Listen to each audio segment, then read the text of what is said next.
ارجع سنة.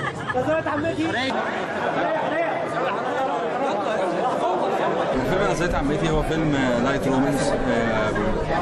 بنشوف فيه شخصيتين رئيسيتين في الفيلم، وبنشوف من خلال احداث مش عايز احرقها ان احنا بنروح لازمنه مختلفه بنتفرج فيهم على شخصيات مختلفه بعملها انا وهي فرقتي مرتبطين بالحدوته الرئيسيه اللي بس فكان تحدي بالنسبه لي ان انا اعمل 5 شخصيات في فيلم واحد مختلفين.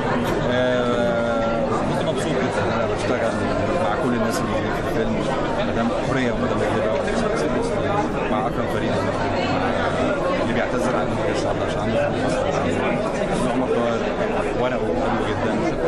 كل حاجه كل الناس ابطال في الفيلم. عبير انصاري اللي عامله في بطل فظيع في الفيلم ده جندي مجهول الاستاذ احمد بدوي المنتج الفني كان ليه سبورت في الفيلم، كان بيوفر له كل الوسائل عن طريق طبعا شركه الانتاج اللي برضه عايز اشكرها شركه نيو سنشري الاستاذ الكردي في الوقت اللي فيه صناعه سينما ضعيفه جدا بينتجوا افلام وبيعملوا افلام كبيره وبيصرفوا كويس جدا، عملوا حمله دعايه كبيره جدا ما كانوش عارفين اي حاجه. لا مش هينفع.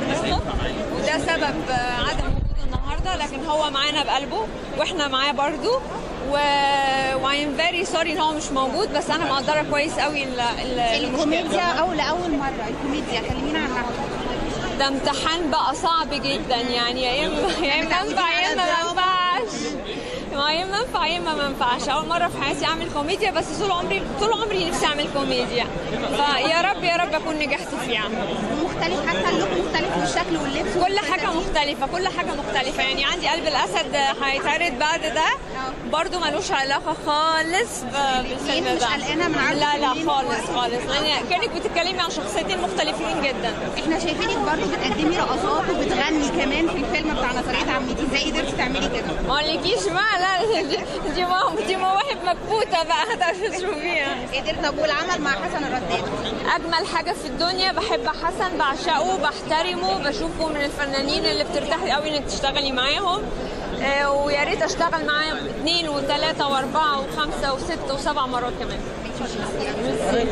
يا رب هو فيلم كوميدي. الست دي اللي هي العامة اللي هو أنا اتجوزت حوالي 5 مرات ما توفقتش في الجواز، بتدي نصايحها للشباب المتعسر.